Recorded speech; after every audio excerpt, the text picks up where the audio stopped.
Election কমিশনের কাজ শুধু ইলেকশন করানোই নয়, তার সবচেয়ে বড় দায়িত্ব হল প্রত্যেক এলিজিবল সিটিজেনের ভোট সুরক্ষিত রাখা। কিন্তু যদি ভোটার লিস্টই প্রশ্নের মুখে পড়ে যায়, তাহলে বুঝে নিতে হবে ডেমোক্রেসি সরাসরি বিপদের মুখে। এসআইআর কি? আজকাল নিউজে একটি টার্ম বারবার শোনা যাচ্ছে, এসআইআর। এসআইআর এর পুরো অর্থ হল স্পেশাল ইন্টেন্সিভ রিভিশন। সহজ ভাষায় বললে এটি এমন একটি প্রসেস যার মাধ্যমে ইলেকশন কমিশন ভোটার লিস্ট যাচাই ও আপডেট করে।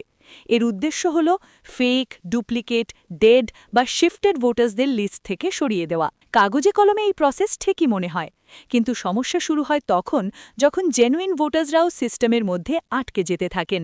এবার আসি ওয়েস্ট বেঙ্গলের কথায়, যেখানে এসআইআর নিয়ে সবচেয়ে বেশি কন্ট্রোভার্সি দেখা যাচ্ছে। এখানে প্রায় ৩৫ লক্ষ ভোটার্সকে আনম্যাপড ভোটার্স ক্যাটেগরিতে ফেলা হয়েছে, অর্থাৎ তাদের নাম পুরনো ভোটার রেকর্ডস বা পেরেন্টস বা গ্র্যান্ডপেরেন্টসের ডেটার সঙ্গে ডিজিটালি ম্যাচ করতে পারেনি। এই কারণেই তাদের এসআইআর হিয়ারিংয়ের জন্য ডাকা হয়েছে, যাতে তারা প্রমাণ করতে পারেন যে তারা জেনুইন ইন্ডিয়ান ভোটার্স। কিন্তু গ্রাউন্ড রিয়ালিটি একেবারেই আলাদা। অনেকেই নোটিশ পাননি, অনেকে ডেইলি ওয়েজ ওয়ার্কার্স হওয়ায় হিয়ারিং অ্যাটেন্ড করতে পারেননি, আর বহু মানুষ জানতেই পারেননি এসআইআর কি বা কেন তাদের ডাকা হচ্ছে। এর ফলাফল হল আজ লাখ লাখ ভোটার্সের মনে একটাই ভয়, কোথাও কি আমার নাম ভোটার লিস্ট থেকে ডিলিট হয়ে যাবে না তো?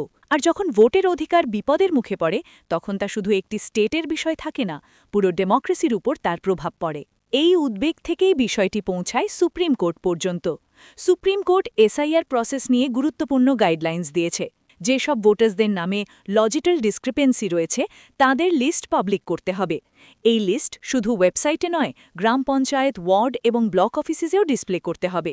ভোটার্সদের পর্যাপ্ত সময় ও ফেয়ার অপরচুনিটি দিতে হবে। হিয়ারিং প্রসেস হতে হবে ট্রান্সপারেন্ট ও নন আরবিট্রারি, এবং বিএলএদের হিয়ারিংয়ে উপস্থিত থাকতে দিতে হবে। কোর্ট একেবারে পরিষ্কারভাবে বলেছে, এসআইআর-এর নামে কোনো জেনুইন ভোটারকে ডিসেনফ্রাঞ্চাইজ করা যাবে না। মনে রাখবেন, ভোট শুধু একটি বাটন নয়, এটি একজন সিটিজেনের পরিচয় এবং অধিকার। যদি সিস্টেম এতটাই কমপ্লেক্স হয়ে যায় যে সাধারণ মানুষ তাতে হারিয়ে যায়, তাহলে প্রশ্ন শুধু এসআইআর-এর নয়, প্রশ্ন হয়ে দাঁড়ায় ডেমোক্রেসির। এই কারণেই অ্যাওয়ারনেস, ট্রান্সপারেন্সি এবং অ্যাকাউন্টেবিলিটি আজ সবচেয়ে বেশি জরুরি। আপনি যদি ভোটার হন, তাহলে নিজের নাম অবশ্যই চেক করুন, কারণ ডেমোক্রেসি ততদিনই বেঁচে থাকে যতদিন প্রত্যেকটি কণ্ঠস্বর গোনা হয়। এই ভিডিওটি যদি আপনার ভালো লেগে থাকে এবং আপনি যদি এই ধরনের আপডেটেড নিউজ নিয়মিত পেতে চান, তাহলে দয়া করে লাইক করুন, শেয়ার করুন, কমেন্ট করুন এবং আমাদের চ্যানেলটি সাবস্ক্রাইব করতে ভুলবেন না।